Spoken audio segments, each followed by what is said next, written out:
Hello, everyone, and welcome to our Omnis recorded webinar series. Today we have Christian with us, and he will be talking about the role of vitamin D and explaining us why vitamin D isn't actually a vitamin, but a hormone.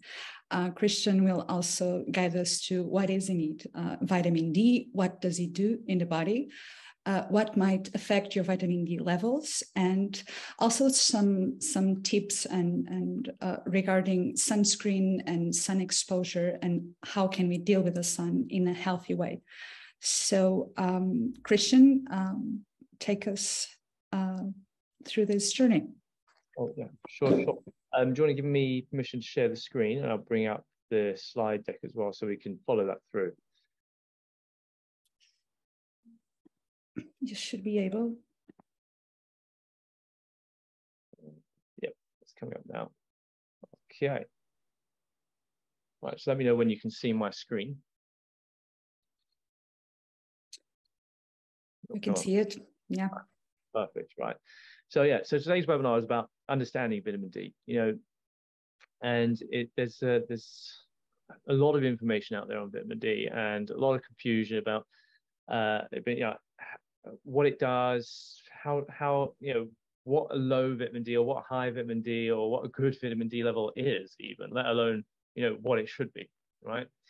So what we're going to do is cover a little bit about how vitamin D works, how it functions, what it is, what it's involved in, and also look more particularly about how we get the most out of it, for our health. So, let's see if I can. Let me see, I can't move the screen across now for some reason. Sorry, there we go. Okay, so we're going to skip through some of these slides. There's Omnos Academy, educating us all. But today's conversational points, like I said, what is vitamin D? What does it do in the body? How might vitamin D levels be affected? And also we're going to talk a little bit about sunscreen and cancer and what we should know, because we've got this ideology where the sun causes cancer, right? Which is entirely true, but vitamin D is also anti-cancerous and also vital for the body, and you make vitamin D by being in the sun. So how do we actually rectify that and balance those two things out? So we'll talk about that as well. Yeah, we spend mostly of our lives indoors right now, and when we go outside we cover ourselves in clothes and sunscreen, right? So this is like a paradox. Yeah, exactly. I'll discuss that in a little more detail towards the end as well. So first thing we need to understand is vitamin D is actually not a vitamin. A vitamin is an organic molecule that is essential micronutrient for the body or for any organism, okay, and that it needs in small quantities for proper functioning and metabolism, but it does not make it. If it makes it, it's not actually essential to consume, and therefore cannot actually be a vitamin. So as we make vitamin D in our skin via the sulfation and processing of cholesterol, or a form of cholesterol, to create vitamin D, it cannot technically be a vitamin. Now, yes, some people would call it a hormone. Some people just call it a biomolecule. I think most people are definitely leaning towards hormone just based on the sort of functions it has.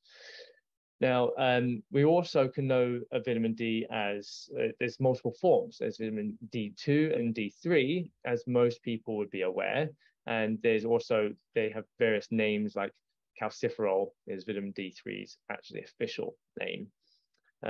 So we will find different names when we're looking at in literature and things like that. They're also fairly important to understand and know.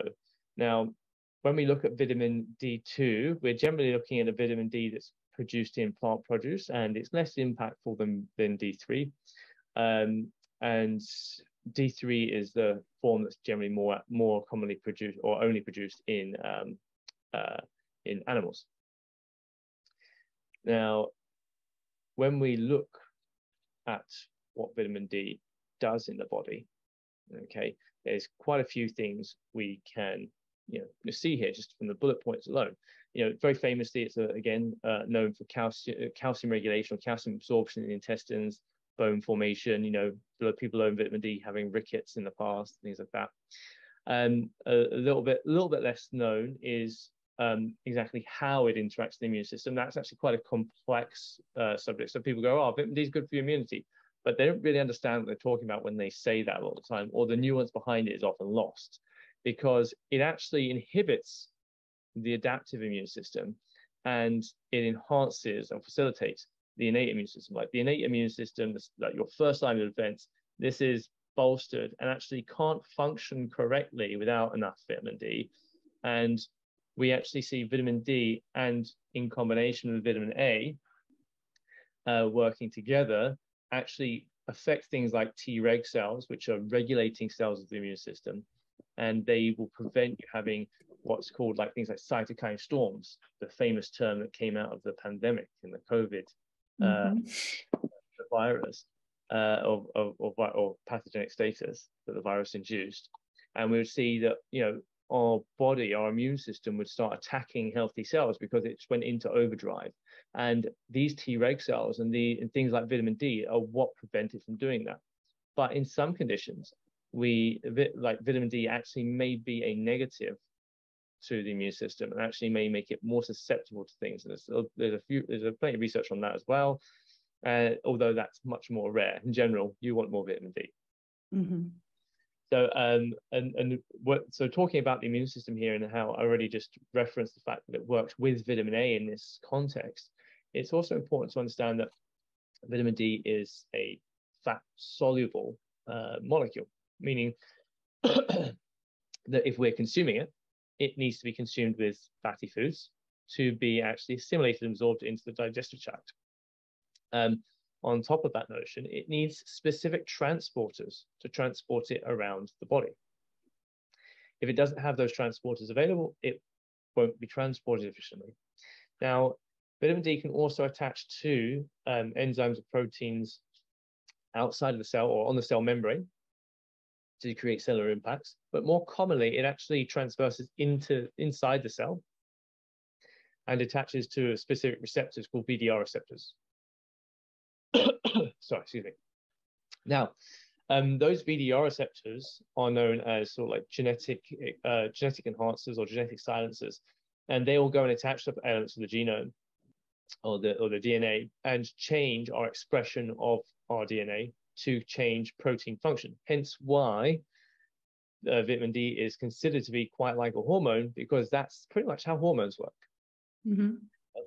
Now, what's really interesting about the VDR is it has a few sort of friends that it does its job with, one of being the RXR, which is noted in the slide here. And RXR is stimulated by vitamin A.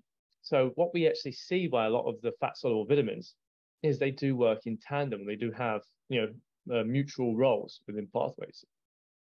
And the RXR is also stimulated by bile acids or bile salts, which, again, is something released when we emulsify fats for the proper digestion and assimilation. So we start to see these sort of patterns of connections here as well, which is actually quite important for a lot of vitamin D's function. So if we see ourselves in a space where we don't have appropriate digestive processes occurring within the fatty acid pathways, and that we don't see a balanced profile of fat-soluble vitamins like vitamin A, vitamin E, vitamin K, we can see the fact that vitamin D is not able to do its job. Another thing that's actually quite important about vitamin D is the fact that as it's heavily related to the immune system, we can see that the immune system can affect our levels directly. So first of all, if we take a step back and we understand that vitamin D has two forms, or vitamin D3 has two forms. Now, you can see these two forms on the slide here. We have 25 hydroxy vitamin D and 125 hydroxy vitamin D. So what happens is vitamin D is sulfated in or cholesterol sulfated in our skin, creates this vitamin D precursor, goes to our liver to be turned into 25 hydroxy vitamin D. And this is like our vitamin D storage or storehouse. So this is the thing we test most commonly in blood tests to see what our D levels are. And this is the thing that is much more stable now and has a much longer shelf life. Now, the 125 hydroxy is mainly activated in the kidneys, but also can be activated in other cells as well by certain enzymes. Now, this is the type of vitamin D we need to do the job. So when we have certain things that are stimulating us to need more 125, if we don't have enough 25 coming in to continue to supply the need for 125, we can actually see that level drop. So it's not always about how much you're getting in, it's also about how much that is being used. On top of that, the more 125 that gets activated, the faster the enzymes work to degrade them. Okay, so if you have a constant immune response going on, you can have a constant degradation of vitamin D status, vitamin D levels. So we can see our vitamin D levels dropping, quite quickly, and then not being able to sustain proper vitamin D levels in either acute inflammatory or immune-related responses, or chronic immune and inflammatory related responses as well. So it's very important to understand, because vitamin D is so highly involved in the immune system, that things like inflammation have a really strong effect on our vitamin D levels. Then you've got things like insulin secretion, for example, or fibroblast growth factor regulation, where you're going to go, right, well, if you're having to produce tons of insulin, well, vitamin D is going to be pulled down by that. If you're having to constantly recover from tissue damages, or surgeries and things like that, well, vitamin D is going to be pulled down from that.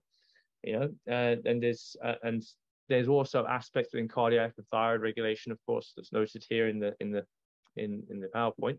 That also helps regulate. That's more in a functional regulations thing. So you'd potentially see your cardiac and thyroid function reduce in response to low vitamin D, rather than driving vitamin D down, like, say, excess glucose, excess tissue damage, inflammatory or immune cycles. They actually would drive down vitamin D through those methods. Then I guess we were talking about this before the webinar, I guess, Katerina, about PTH, or the pituitary, pituitary regulating hormones, or parathyroid hormones as well. Yeah. So can I just pin in there? So we know that parathyroid is closely to the regulation of calcium metabolism. So it is vitamin D. Is there a connection that we can directly find? Yeah, pretty much. I mean, a paper I was actually reading this morning on this was talking about when we see low vitamin D, or so what the difference between primary and secondary hyperparathyroidism is. So vitamin D, calcium, and parathyroid hormone, or PTH, all have this interacting effects on each other. So they all have feedback loops connected to each other. So if parathyroid is high, vitamin D generally goes down. Vitamin D goes down, calcium generally goes down. Calcium comes up, parathyroid goes down. Vitamin D goes up, parathyroid comes down. So we have all these interrelated relationships. So what we can see is that if calcium parathyroid goes up as well, calcium will also come up. So that's why they have these negative feedback loops in each other. So they normally stop each other becoming out of balance by all being interlinked in this way. So what we can see is, if we have high calcium and low vitamin D, for example, well outside standard ranges, that will often be a form of primary hyperparathyroidism, which would generally be a form of tumor.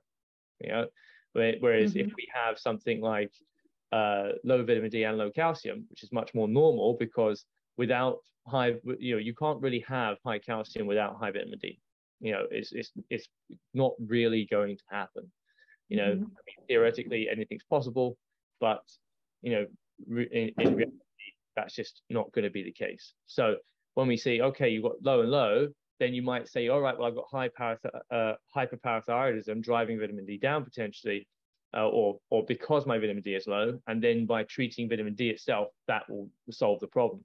So when we look at vitamin D, it's often good to be looking at parathyroid or calcium at the same time as well, to get a more complete picture of how that's affecting our bones and our calcium regulation.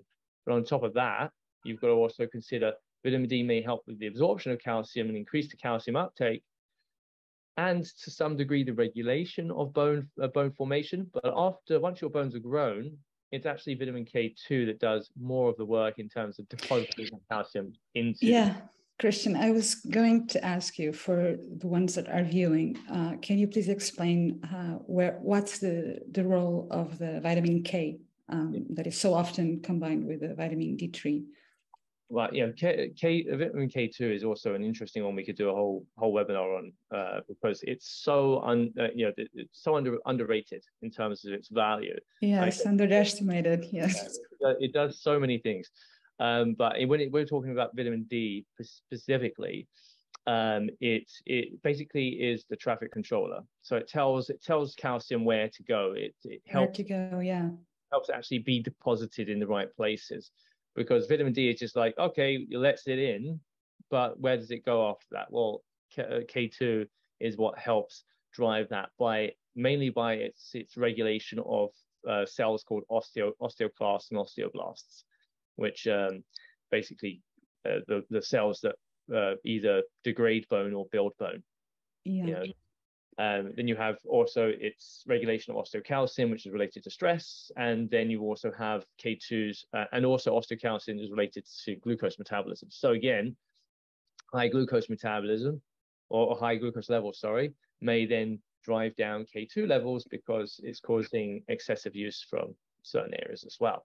So we can see how there's many things that actually interact with fat soluble hormones, not to mention themselves, and that they all need to be taken into account when we're considering what we want vitamin D for within our body and why we may have a problem with it. Okay, can I just add something, and maybe you can elaborate from there? We've been talking about this is a liposoluble vitamin, right? So most people supplementing might be taking their supplements from like a powder version. So what's your thoughts on that? Why do we still have those supplements in the market? Okay, so this sort of brings us to the next slide nicely. And there's only like 3 or 4 slides here, but there's lots of talking points around each of them, right? So, what might affect vitamin D levels is the first question we have to ask ourselves before we go, right, why do we want to supplement?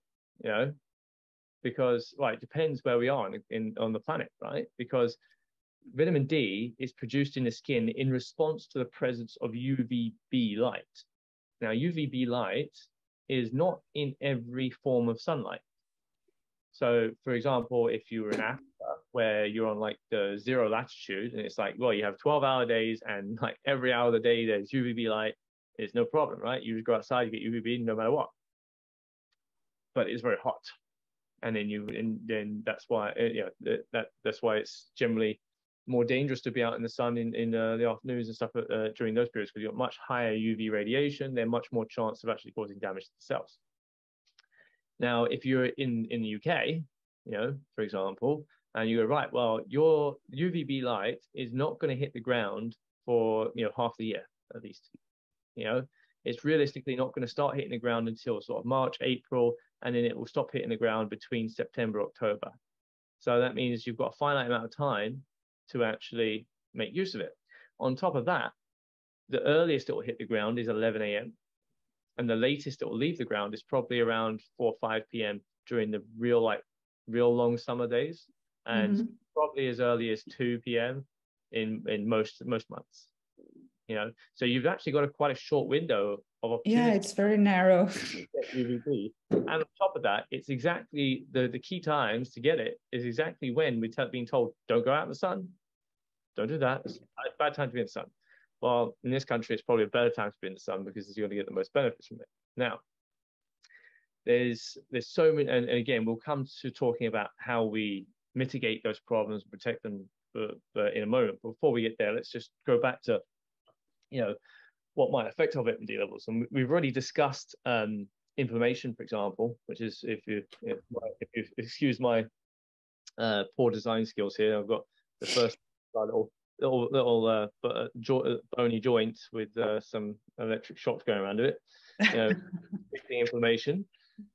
So we go, right, well, inflammation will drive down vitamin D status. Great. We've discussed that. We understand that. So what else might affect vitamin D levels? So as we discussed, supplementation, we can supplement with it. But if we're not digesting fats properly, or if we have any form of inflammation in the mucous membranes and the gastrointestinal walls, that may blunt digestion of any nutrient, but particularly micronutrients. Very, very sensitive to this type of thing as well. Then you're going to be basically taking supplements for no reason. You've got to make sure that you can actually digest them, absorb them, assimilate them, and use them, transport them around the body as well. If you don't have enough protein in your system to create the protein transporters that are needed to attach to these molecules and transport them to where they need to go, well, then you're not going to be using it. It's not going to be so effective. Okay. May I add the cholesterol? So we understand that we need cholesterol to produce vitamin D. No, for sure. And then we come back into, when we talk about cholesterol, we go, right, well, 80% of cholesterol is made by the liver.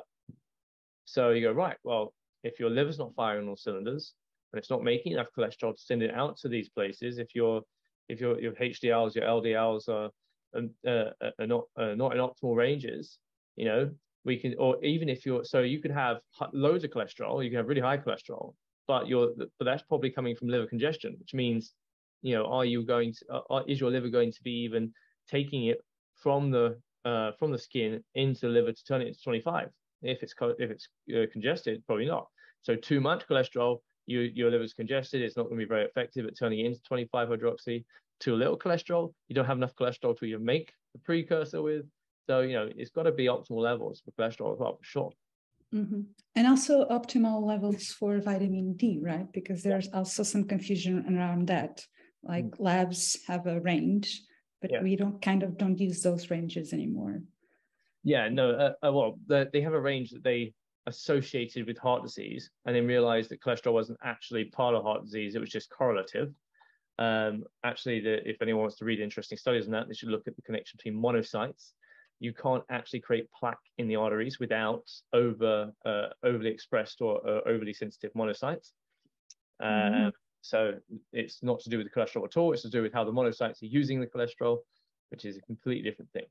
So, you've got different ranges of cholesterol for different types of problems, and generally, you'd have to be pretty high up on the cholesterol list to really burn out your capacity to transform vitamin D.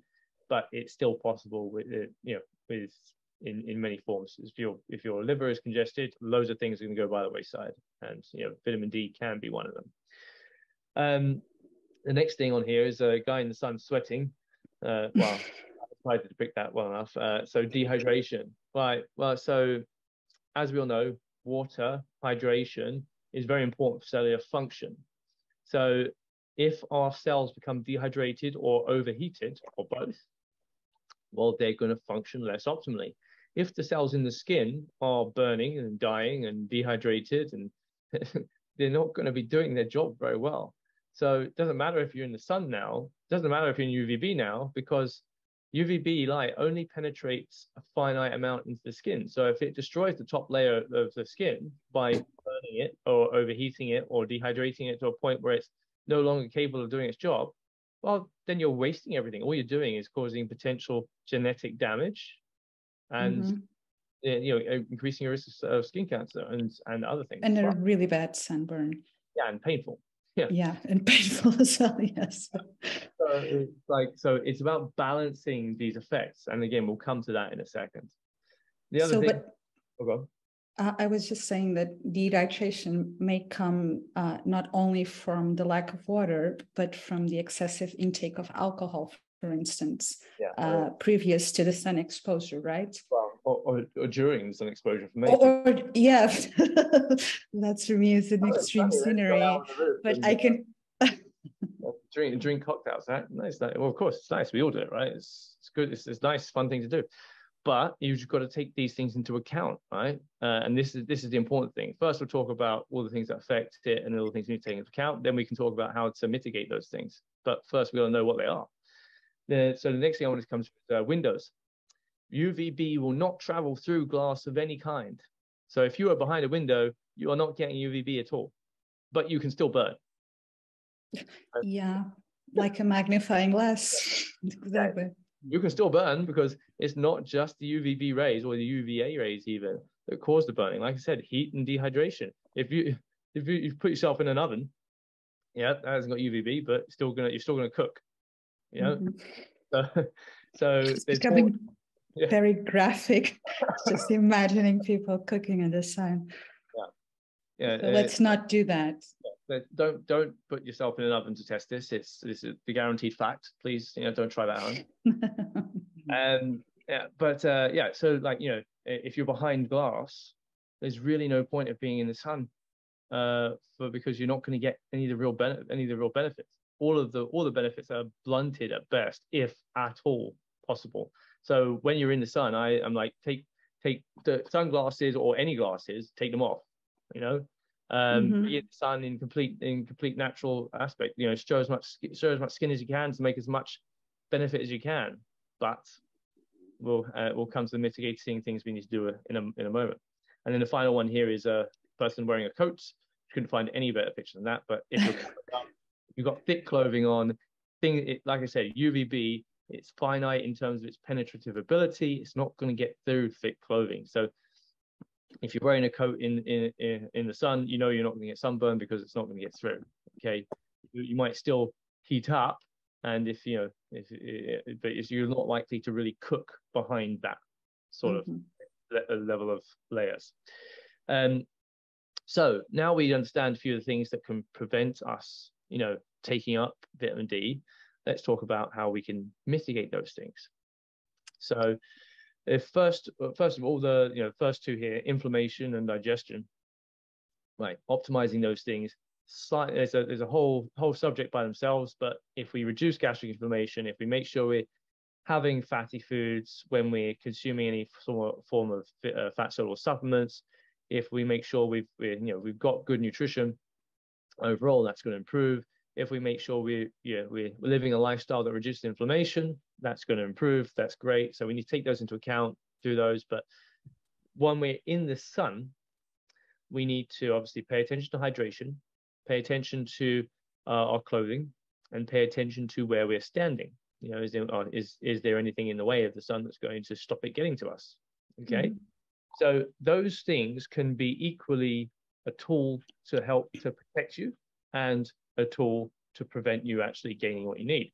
As most people in today's world are living indoors 90% of the time and very rarely outside, normally it's about maximizing your sun exposure for short periods of time.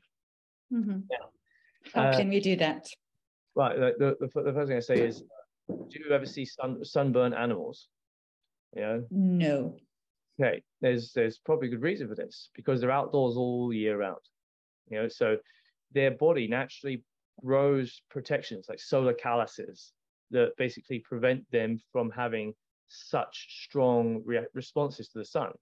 Now, there's two aspects. One, the solar calyces, and two, they're not stupid and they don't spend more time in the sun than they need. So for us, we're going, right, well, gradually growing your exposure to the sun is an important methodology to use, because it allows the melanin in our skin to build and our protection. So as we tan, we're actually gaining more protection. So the darker our skin is, the more exposure we need, because the less efficient we are at absorbing UVB light and making vitamin D from the sun. But the longer we can spend in the sun, the more protected we are, less likely we are to have tissue damage from sun exposure. So it's something that we should build up over the time. Yeah. Okay. So if you're like Fitzpatrick, I think it's Fitzpatrick 5 or something, where you're like really pasty pale skin, you go, right, I'm going to go out 40-degree heat, 12 o'clock in the afternoon, and I'm just going to lie there for an hour. You're like, yeah, I'm going to raise my vitamin D levels now for the whole year. You're going to be in the ER with 3rd-degree burns, blisters, and all the rest of it very, very quickly, right? That's not how it works. It's you start, like I said, you don't see sunburned animals because they start at 20-degree heat and they build up to 25 and 30 and then 35 and 40 over time, and then they spend as much time as they need to in the sun and then get out. So it's about using the shade or covering up with clothing to take yourself out of the sun when you've had enough, and about building that resistance, building that solar callus over time. without causing the overexposure at any of those points that's going to cause the tissue damage. Because tissue damage is where you really start to get the danger of skin cancers and things like that start really elevating beyond. Now, there are going to be some people that are going to be more susceptible to that and need to be more careful, you know, and then using vitamin D supplementation more often is probably a good idea, you know. On top of that, nutrients like omega-3 fatty acids are very important about you know, repairing you know, the cell membrane health of like the skin cells and things like that as well. So we often see is actually increasing your omega-3 fatty acids can help you recover and repair skin and tissue damage, or the slight micro damage you might have caused by just overstaying your welcome a little bit in the sun over time as well. So, and like we said before, hydration, making sure that if you're going to go out drinking in the sun or drinking and then be in the sun, you know, be respectful, be mindful. These are times where you might just like go, do you know what? I'm just going to cover up or be in shade because, you know, is my body going to handle this? So it's about treating the sun with respect and being, you know, being conscientious about your own health in this case. Mm-hmm. So would you say that we are facing like a vitamin D default pandemic, not pandemic, but epidemics? Well, that mostly everyone has low vitamin D. Well, yeah, I think yes. In short, that this has been known for a fairly long time that most people have insufficient amount of vitamin D compared to what would be optimal. Most GPs will be very happy once you get over 75. I think it's nanomoles per liter. Mm-hmm. But that's above lab ranges, right? So well, that's we see a lot of people with 30 saying, "Oh, my doctor said this was fine." Yeah. So look, so it's also raising that awareness that range values are not optimal values. Yeah. So look, you know, below 25 is deficient. That's clinically deficient. If they're between 25 and 50. Lots of people will be like, oh, yeah, you're okay, but it's not really okay. Above 50, like I said, then you start to get into sort of sufficient ranges for, you know, for function, you know, for general function. 75 is considered optimal range by the medical community currently. But do we have a roof? In the 200s. 200s, and then it can. Optimal. But again, this is a moving picture because it depends. So the same enzyme degrades vitamin D, degrades vitamin A, E, and K. So if you hypersupplement with vitamin D and you go, right, my vitamin D level is 150, but then your vitamin K and vitamin A and vitamin E are all tanked, well, guess what? You're going to get problems. And that's when you start seeing this unnatural sort of responses to high vitamin D levels, you know, occurring. So you have adverse responses because it's not balanced. Mm-hmm. You don't have enough. It can like play with your immune system, right? In the opposite way. Yeah, again, if you don't have enough things to go with, you might get imbalanced reactions in any number of those pathways that we previously mentioned. So, you know, it's important to understand that as well. So it's very important when you're supplementing or you're trying to improve your lifestyle in order to get the proper amount of vitamin D to measure it, right? Because we want to make sure that you are at a certain level, so you need to follow certain steps. But after a point, you can just maintain and not go overboard. So yeah, no, completely. Yeah, like you know, my ethos is test, don't guess. So you know, I'm always a proponent for testing. In whatever I do. So and you can actually see if you are absorbing, right, and or not, and then take steps from there and discover other root causes that might be on but it might be causing the deficiency of vitamin D. So if you don't test, you're kind of just guessing, right? Yeah, no, completely. So yeah, definitely. And also as well, coming back to that sort of PTH, calcium, vitamin D triangle there,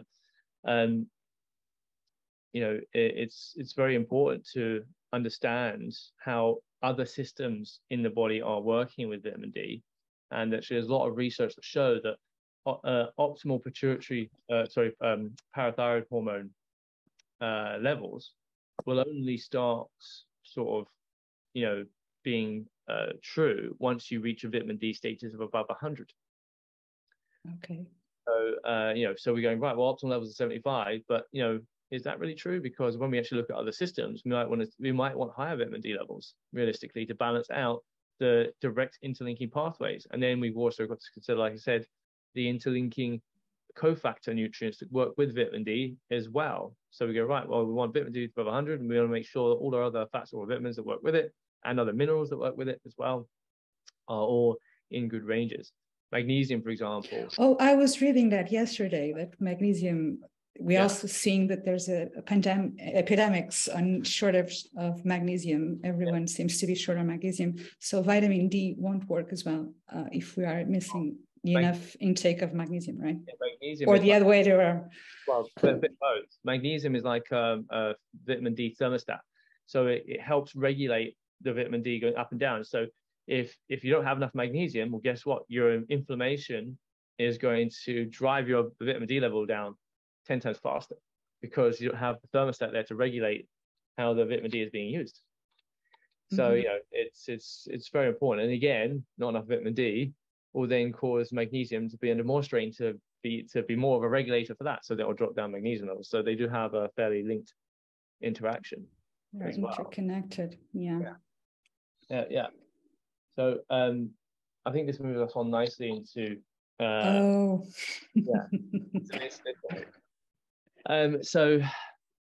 first off, we talk about sunscreen. Now, for sunscreen, it's a useful tool. You're out on a boat, in the middle of the day, and there's no shade, and it's too hot to go and wear a coat, then using things like sunscreen can be very useful tools, But if we just discount the harm it does to the general environment, like Great Barrier Reef is physically destroyed due to the sunscreen being left in the sea by people. If we just ignore that by itself, there are lots of sunscreens that do have toxins in them and have been shown to carcinogenic themselves. Now, you can get decent sunscreens that are non-toxic and everything like that as well, but again, sunscreen will block your absorption of UVB and therefore your production of vitamin D. So, is it about stopping us getting? Is it about being in the sun and not getting that, or is it about being in the sun, getting that, and then using it as a tool once you need to protect yourself more, or using it as a tool where that there's no option to get out of the sun at a point where you need to take a break? So these things are fairly important to understand. And now we've been through all that, we can actually look at sunscreen as more of a flexible tool to improve our ability to live life, rather than a necessity every time we go into the sun. Or a default mechanism that we use every time we go outdoors. Because even with face protection, all of the creams have some kind of sun blocking also in the face. So exactly. So no face cream, no glasses, no clothes if you can. Glasses, that's so interesting, because a lot of people don't realize that when you cover your eyes, you're not getting the proper wavelength to stimulate several functions, not only vitamin D, but also your cortisol response, for instance, right in the morning, right? Yeah, well, I forget the research paper. There was a research paper done a long time ago. This was in animals, but this guy cut the retinas out of animals to see what impact it would have on their metabolism. So shining UV light, UVA and B, into their eyes with the sort of retinal protection taken out, ended up increasing their metabolism by a significant amount. So that light through the eyes has direct impact on many things, not just your circadian cycle, but also your metabolic functions. Mm-hmm. Now, lots of people go, oh, well, you can't get UV through the retina, but yes, you can. UVA definitely. UVB to a very small degree, but UVA does go. and penetrates into the retina and actually has a cascading effect through. So, wearing sunglasses in the sun, regardless of vitamin D levels, actually has nonlinear effects on your health and on your general metabolism. On top of that, they also showed UV radiation on skin that was particularly close to white fat cells, had regulation on fatty acid metabolism, fat metabolism, and general metabolic function of the whole body as well. So, getting your skin exposed to more sun actually reduced the subcutaneous fat, making you obviously leaner looking stuff as well. Now, these are micro changes. You need their supplemental changes. They need other things to go with them. You're not suddenly going to become skinny because you're sunbathing all the time. That's not what I'm saying. But it is true that these things have multiple effects on your health outside of just vitamin D as well. So it's definitely worth getting direct sunlight without hindrance, because those hindrances will take away the other beneficial effects of sunlight as well. Now, one of the things, again, we'll sort of jump forward a little bit. The study I'm quoting here at the bottom. Now, this wasn't the best study in the world. There was some holes in it, but it's a fairly good study to just point out that, it's saying, right, the study published showing women with less sun exposure had an increased mortality rate. Now, they didn't measure vitamin D directly in this study, but they did show, and then other studies have also shown that, generally getting more sunlight is good for your health. Hey, it does decrease blood pressure, it does decrease all-cause mortality risk, it does improve blood sugar regulation, it does reduce inflammation, it does have all these beneficial effects when not abused. It is an evolution. We evolve with the sun, right? So we kind of depend on the sun to regulate everything, your circadian rhythm, and then cascades into all the functions. So this lifestyle that we adopted doesn't go along with the needs that we have, actually being outside in nature and just being exposed to the elements, right? Yeah, no, completely. We evolved being exposed to the elements just like all the animals did and on the planet, and therefore our bodies are naturally used to having that exposure. Artificially preventing that exposure is not the answer. The answer is respecting the exposure, which is what I've tried to labor in this so far. But yeah. Yes, I guess your message is coming across quite clearly. So we need to respect the sun as well, right? Know when we can go outside and when we should choose the shade. Yeah, exactly. Like the statements I've made here, like, does UVB cause cancer? Yes. Will it if you have reasonable exposure? No. No. Yeah, it's the fact that vitamin D is anti-cancerous in itself just seems like an oxymoron, right? It's why is something that's protecting me from cancer causing cancer? Well, context is king. It's the overexposure. If you drink 8 liters of water a day, you're going to drown your lungs. Yeah, exactly. No one's going to tell you water's bad for you, but 8 liters a day, yeah, that's going to kill you, right?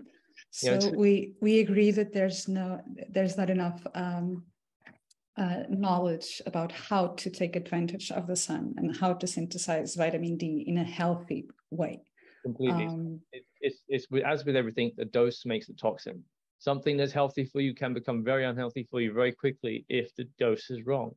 And vice versa, you can have a toxin that at a right dose can actually cause a beneficial impact. I mean, you just look at vaccines as being the prime example. If you think vaccines work, right, well, then you think the toxin is good for you at some point in time. And it's the dose makes the toxin. If something is too much, it overwhelms the body, that causes a problem. If the body responds to a stress in a capable manner, it then creates an adaptation that is advantageous. So again, another thing that's very, very, a very good example of this is exercise. Exercise is a physical stress. Your body has a stress response and then adapts and becomes more tolerant to the stress than before.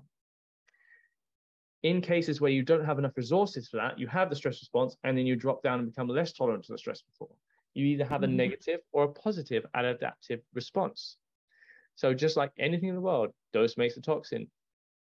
Is your body capable of dealing with the response and having a positive adaptation, or is it going to have a negative adaptation? The positive adaptation in this case is produce UVB, and create more melanin in the skin to create a darker tone.